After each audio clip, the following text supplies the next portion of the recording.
अस्सलाम वालेकुम students. Carboxylic acids के यूनिट के ऊपर हमारी बातचीत चल रही थी और आज की हमारी ये वीडियो है reactivity of the carboxylic acid के ऊपर, जो कि एक बहुत इंपॉर्टेंट टॉपिक है। कार्बोक्सिलिक एसिड के बारे में हम लोगों ने पढ़ा कि most reactive class of organic compounds consider की जाती है। इसकी ज्यादा रिएक्टिविटी की क्या वजह है, मैंने आपको लास्ट वीडियो में भी बताया था। इसमें हाइड्रोक्सिल ग्रुप भी मौजूद है, इसमें कार्बोनिल ग्रुप भी मौजूद है। इन दोनों ग्रुप्स की प्रेजेंस की वजह से एक्स्ट्राऑर्डिनरी रिएक्टिविटी जो है वो शो करता है। यानी कि इसके रिएक्शंस में हम ऑक्सीजन और हाइड्रोजन का बॉन्ड टूटता हुआ भी देखेंगे, कार्बन और ऑक्सीजन का बॉन्ड टूटता हुआ भी देखेंगे और कंप्लीट कार्बोक्सिलिक ग्रुप के इन्वॉल्वमेंट भी देखेंगे। तो इस तरह आपके सामने डिस्प्ले किया carboxylic acids group shows the properties of both carbonyl and the hydroxyl groups.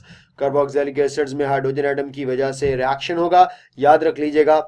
इसमें हमेशा OH बॉन्ड ब्रेकेज होगा और यहाँ पे कार्बोक्सिलिक एसिड जो है वो इलेक्ट्रोफिलिक सब्स्टिट्यूशन रिएक्शंस जो है वो शो करेगा। अगर आप OH ग्रुप की बेस पर बात करते हैं तो यहाँ पे CO बॉन्ड जो है वो ब्रेक होगा कार्बोक्सिलिक एसिड का, और यहाँ पे कार्बोक्सिलिक एसिड जो है वो न्यूक्लियोफिलिक सब्स्टिट्यूशन रिएक्शन शो करेगा। ये सारे अभी हम डिटेल में पढ़ते हैं। और तीसरा नंबर वो होगा जिसमें कंप्लीट कार्बोक्सिलिक ग्रुप इन्वॉल्व होगा। इसमें रिडक्शन वगैरह के रिएक्शंस को हम लोग इंक्लूड करेंगे। आगे बढ़ता हूं मैं। Reactions involving hydrogen atom of the carboxylic group, जिसमें आप देख सकते हैं कार्बोक्सिलिक एसिड्स वीकर एसिड्स के तौर पर जो एवर्ट करते हैं as compared to the mineral acids. यानी कि अगर मैं आपसे बात करता हूं कि सल्फ्यूरिक एसिड H2SO4 हो गया, इसी तरह HNO3 नाइट्रिक एसिड हो गया और इसी तरह HCl होगा, तो ऑफ कोर्स इनकी एसिडिक स्ट्रेंथ ज्यादा होगी as compared to the carboxylic acids. लेकिन बेटा इसमें आपने एक्सेप्ट जो जहन में रखना है, इस एक्सेप्शनल केस है, वो कार्बोनिक एसिड है। कार्बोनिक एसिड जो है वो वीक एसिड है as compared to carboxylic acids. Weak acid than carboxylic acid.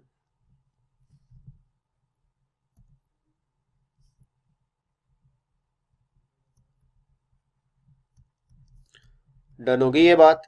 तो carbonic acid is a weak acid as compared to the other carboxylic acids, और इसमें फॉर्मिक और एसिडिक को ज्यादातर जो है वो फोकस किया जाता है जो फर्स्ट मेंबर्स हैं। लेकिन अगर आपसे किसी भी और mineral acid like HCl HNO3 और H2SO4 या H3PO4 वगैरह की बात की जाए तो ऑफ कोर्स इनकी स्ट्रेंथ कार्बोक्सिलिक एसिड से ज्यादा होगी, और इसीलिए ये जब वाटर में डिजोल्व होंगे तो H प्लस आयन तो प्रोड्यूस करेंगे, लेकिन as compared to the mineral acids इनका H प्लस आयंस का लॉस रिलेटिवली जो है वो स्लो होगा, because they are weak acids as compared to the mineral acids. ये आपके सामने इस वक्त मैं डिस्प्ले कर रहा हूँ। बेटा ये वाटर के अंदर जाकर आयोनाइजेशन के वक्त इलेक्ट्रॉन ऑफ कोर्स ऑक्सीजन की तरफ शिफ्ट होंगे, तो आपके पास एक बन रहा होगा कार्बोक्सिलेट आयन, कार्बोक्सिलेट आयन, और दूसरा हाइड्रोजन आयन। और मैं यहाँ पे कार्बोक्सिलिक एसिड्स, अल्कोहल्स, फिनोल्स और वाटर वगैरह की acidic strength completely detailed discussion कर चुका हूँ फिनोल चैप्टर नंबर 11 के अंदर। वहाँ पे आप वो मेरा लेक्चर ऑफ कोर्स सुन भी चुके होंगे और आप लोगों ने उसको बहुत अच्छे तरीके से समझा गया होगा, क्योंकि मैंने हर एक चीज़ खोल खोल कर वहाँ पर बयान किया ताकि एक आप लोगों जैसा इंटेलिजेंट बच्चा भी और मेरे जैसा आम सा बच्चा भी जो है वो बात को बहुत आसानी जो है वो अंडरस्टैंड कर सके। तो in the presence of water हमारे पास हाइड्रोनियम आयन प्रोड्यूस होता है, तो आप लोग यहाँ पे H3O पॉजिटिव भी लिख सकते हो। अब ये जो कार्बोक्सिलेट आयन है ये कॉन्जुगेट बेस है, आप लोग जानते ही है इसके बारे में कार्बोक्सिलिक एसिड का। ये रिलेटिवली जो है वो स्टेबल और वीक कॉन्जुगेट बेस होगा एज कंपेयर टू फिनोल या बाकी कॉन्जुगेट बेसिस की बात की जाए। लेकिन इनकी निस्बत हमारे पास जो मिनरल एसिड्स हैं उनके कॉन्जुगेट बेसिस और ज़्यादा वीक होंगे, तो जितना कॉन्जुगेट बेस वीक होता है उतनी एसिडिक स्ट्रेंथ जो है वो ज़्यादा होती है। तो ये पॉइंट ज़हन में रख लीजिएगा। इसके बाद अब रिएक्शंस की बारी आती है, तो सबसे पहले आप रिएक्शन विद बेस देखिए। अगर तो कार्बोक्सिलिक एसिड रिएक्ट करते हैं बेस के साथ और सॉल्ट बनाते हैं। ये देखो बेटा वही पुराना रूल, जब भी किसी भी एसिड ने बेस के साथ रिएक्शन करना तो सॉल्ट एंड वाटर बना रहा। आप लोग क्लियरली यहाँ पर देख सकते हैं कि कार्बोक्सिलिक एसिड अपना H प्लस आयन लूज कर रहा होगा और बेस अपना OH नेगेटिव आयन लूज कर रहा होगा। ये मिलकर के वाटर बना रहे होंगे और रिजल्ट में तुम्हारे पास सोडियम एसीटेट जो कि सॉल्ट की फॉर्म में ऑब्टेन होगा। तो सॉल्ट एंड वाटर जो है वो मेजर प्रोडक्ट्स होते हैं न्यूट्रलाइजेशन एक्शन के, और ये एक इलेक्ट्रोफिलिक सब्स्टिट्यूशन एक्शन होगा। इसमें हाइड्रोजन आयन था इलेक्ट्रोफाइल जिसको सोडियम मेटल जो है उसने रिप्लेस किया है। इसी तरह रिएक्शन विद अगर आप मेटल्स देखेंगे तो यहाँ पर भी वही सीन होगा कि हाइड्रोजन आयंस लॉस होंगे और 2 हाइड्रोजन आयन अगर यहाँ से लॉस होते हैं और सोडियम मेटल वो इलेक्ट्रॉन प्रोवाइड करती है, तो आपके पास सोडियम एसीटेट तो बनेगा ही बनेगा सेम कंपाउंड, लेकिन साथ में हाइड्रोजन गैस प्रोड्यूस होगी। बेटा ये रिएक्शन वही है जो अल्कोहल्स के साथ है, यानी कि सेम एज अल्कोहल्स। तो ये अल्कोहल्स और कार्बोक्सिलिक एसिड्स का रिएक्शन सेम होगा। पेपर में एमसीक्यू के अंदर पूछ सकता है। थर्ड नंबर पर कार्बोनेट्स और बाइकार्बोनेट्स। बेटा फिनोल ने कार्बोनेट्स और बाइकार्बोनेट्स के साथ रिएक्शन नहीं शो किया था क्योंकि वो वीक एसिड था, ये शो करते हैं। इस तरह इनके भी यहाँ पे हाइड्रोजन आयन लूज होंगे और हाइड्रोजन आयन के लूज होने के रिजल्ट में आप लोगों को सोडियम एसीटेट्स मिलेंगे, साथ में कार्बन डाइऑक्साइड और वाटर, कार्बन डाइऑक्साइड और वाटर प्रोड्यूस होगा। यानी कि चाहे आपके पास कार्बोनेट है और चाहे आपके पास बाइकार्बोनेट है, बाइकार्बोनेट, दोनों केसेस में आपके पास salt and water and plus carbon dioxide. ये कार्बोनेट्स के अंदर एक्स्ट्रा एक एडवांटेज होता है कि along with water salt you will also obtain carbon dioxide gas.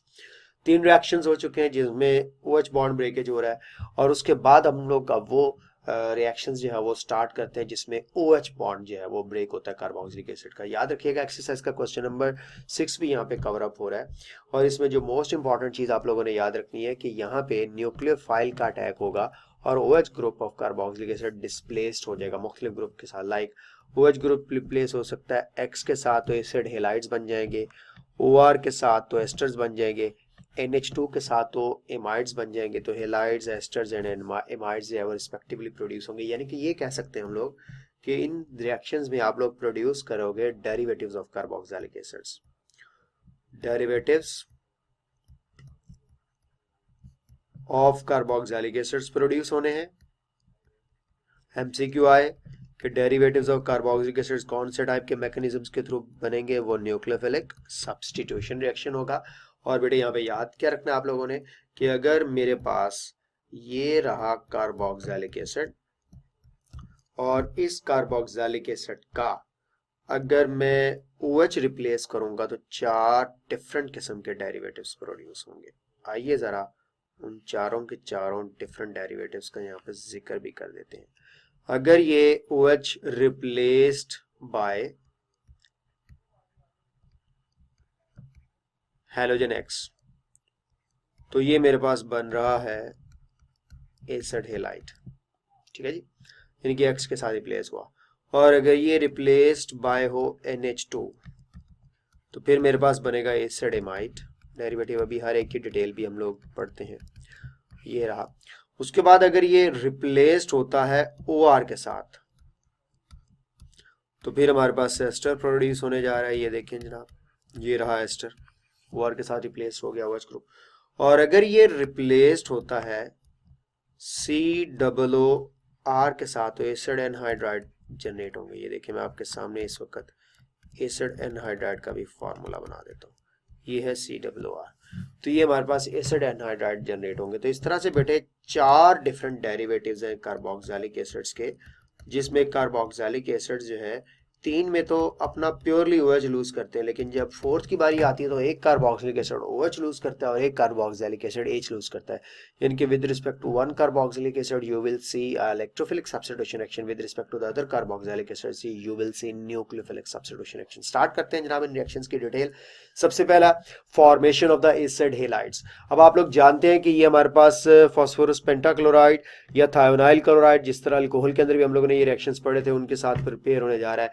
ये बेटा PCl5 के साथ रिएक्शन है। यहाँ पे तुमने OH रिप्लेस कर देना है PCl5 के क्लोरीन एटम के साथ, तो यहाँ पे बन जाएगा मेरे पास एसिटाइल क्लोराइड एक टब। तो प्रोडक्ट ये क्लोरीन रिप्लेस कर चुका है OH ग्रुप को, साथ में POCl3 प्रोड्यूस हो रहा होगा। एक ऑक्सीजन जो यहाँ से निकली वो यहाँ पे ऐड हो जाएगी और रिजल्ट में 5वीं क्लोरीन H के साथ मिलकर HCl बना रही होगी। तो ये रिएक्शन आपके लिए कोई नया नहीं है, आपने अल्कोहल्स में भी रिएक्शन पढ़ा हुआ है।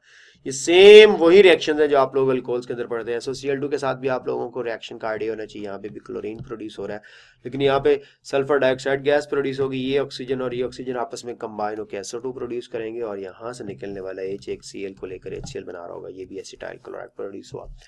दोनों वेज में आपके पास प्रोडक्ट क्या होगी, एसिटाइल क्लोराइड।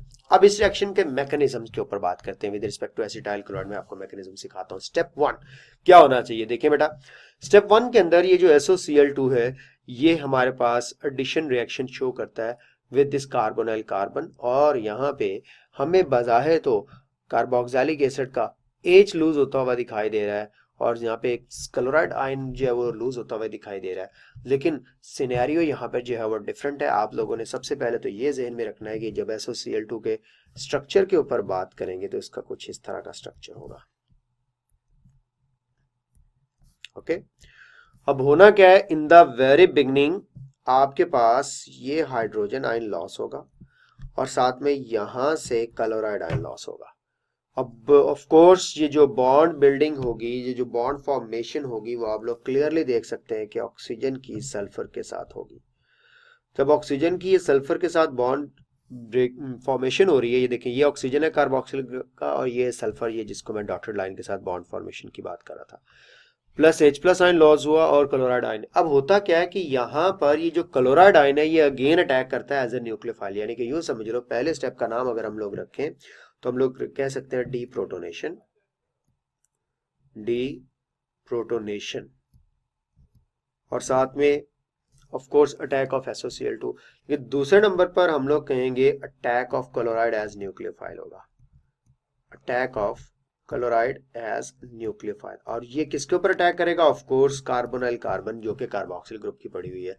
तो न्यूक्लियोफाइल ने क्लोराइड आयन जो है वो एज ए न्यूक्लियोफाइल एक्ट करके यहाँ कार्बोनाइल कार्बन पे अटैक करेगा और बेटा ये pi electrons as usual oxygen के पास शिफ्ट अप हो जाएंगे। तो आप लोग देख सकते हैं ऑक्सीजन के ऊपर नेगेटिव चार्ज आ चुका है और क्लोराइड अटैच हो चुका है कार्बन एटम के साथ। अब ऑफ कोर्स यहाँ पे आपको दिखाना ये था कि ओवरऑल OH कैसे निकलता है, लेकिन पहले स्टेप में H निकलेगा, ऑक्सीजन कैसे निकलेगा आइए जरा नेक्स्ट स्टेप नंबर 3 में लेकर के चलते थे। यहाँ पे हमारे पास रिमूवल होगा और रिमूवल ऑफ SO2 भी है और ऑफ कोर्स क्लोराइड आयन भी है और हमारे पास फाइनल प्रोडक्ट जो है वो हमारे पास एसिटाइल क्लोराइड भी प्रिपेयर होगा और साथ में HCl भी प्रोड्यूस होना है, जो हम लोगों ने यहाँ पे रिएक्शन पढ़ा था कि SO2 और HCl दोनों को प्रोड्यूस करना है। आइए जरा स्टार्ट करते हैं रिएक्शन को। ये ऊपर जो नेगेटिव चार्ज है स्टेप नंबर 3 का, यहाँ दोबारा डबल बॉन्ड बनाने के लिए आएगा और ये जो दो इलेक्ट्रॉन है ऑफ कोर्स ये बेटा नेक्स्ट शिफ्ट हो जाएंगे क्योंकि कार्बन 4 से ऊपर बॉन्ड्स नहीं बना सकता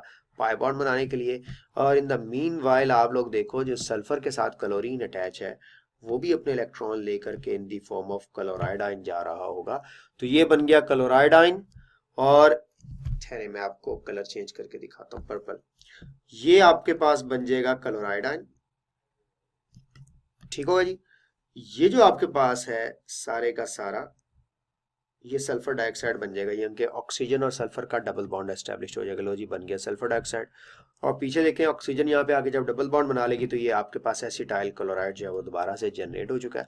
अब आपको पहले स्टेप में प्रोटॉन नजर आ रहा था जो रह गया था और यहाँ पे क्लोराइड आयन है। Of course at the and hydrogen ion और क्लोराइड आयन कहेंगे चल आप दोनों में मिल जाइए, कुछ ना कुछ बना लीजिए। तो ये मेरे पास एट दी एंड HCl भी प्रोड्यूस हो गया। तो रिएक्शन कंप्लीट हुआ, पहली प्रोडक्ट बनी एसिटाइल क्लोराइड, दूसरी प्रोडक्ट बनी सल्फर डाइऑक्साइड और तीसरी प्रोडक्ट बनी HCl। बट इस रिएक्शन में कोई नई चीज या डिफरेंट चीज नहीं है जो आप लोगों को बतानी है। आप लोगों ने सबसे पहले स्टेप नंबर 1 में देखें कि SOCl2 ने जब अटैक करना है तो हाइड्रोजन आयन लॉस होना है और साथ में क्लोराइड आयन, क्लोराइड आयन ये जा रहा है SOCl2 का और साथ में हाइड्रोजन आयन जा रहा है। तो ऑक्सीजन के ऊपर क्योंकि नेगेटिव चार्ज था और सल्फर के ऊपर पॉजिटिव चार्ज आ चुका होगा तो ये ऑफ कोर्स ऑक्सीजन और सल्फर आपस में ज्वाइनिंग करेंगे और ये उनकी ज्वाइनिंग मैंने दिखाई। सेकंड स्टेप में फिर chloride ion as a nucleophile attack करता है, कार्बोनिल कार्बन पर इलेक्ट्रॉन्स आगे शिफ्ट अप हो जाते हैं ऑक्सीजन के पास और नेक्स्ट स्टेप में ये इलेक्ट्रॉन्स वापस जब आते हैं बॉन्ड बनाने के लिए तो फिर सल्फर और ऑक्सीजन को पीछे से इलेक्ट्रॉन मिलकर एक और पाई बॉन्ड बनाने का मौका मिलता है और सल्फर और क्लोरीन के इलेक्ट्रॉन्स आगे क्लोराइड आयंस की फॉर्म में जो है वो शिफ्ट हो जाते हैं और फिर क्लोराइड आयन और हाइड्रोजन आयन मिलकर के HCl बनाते हैं। 3 स्टेप का इसका रिएक्शन है जो आपके सामने मैंने डिस्कस कर दिया, उम्मीद है आपको समझ आया होगा। इसके बाद बहुत इंपॉर्टेंट है एक रिएक्शन फॉर्मेशन ऑफ एस्टर। इसको मैं बिल्कुल टोटली अलग वीडियो के अंदर आपके साथ डिस्कस करूंगा क्योंकि ये पेपर में पूछा जाने वाला एक बहुत बहुत बहुत इंपॉर्टेंट रिएक्शन है। इसका मैकेनिज्म भी अलग से आपको बताऊंगा, काफी इंपॉर्टेंट है। और ऑफ कोर्स एस्टर्स के मुख्तलिफ किस्म के फ्लेवर्स हम मजे मजे के इसके ऊपर भी जो है वो बात करेंगे। तो ये हमारे नेक्स्ट लेक्चर का पार्ट बनने जा रहा है एस्टरिफिकेशन। तो काइंडली वॉच कीजिएगा next video for the rest of the reactions of the carboxylic acids in which you will see the breakage of CO bond or the removal of OH group by some other nucleophiles. Thank you so much.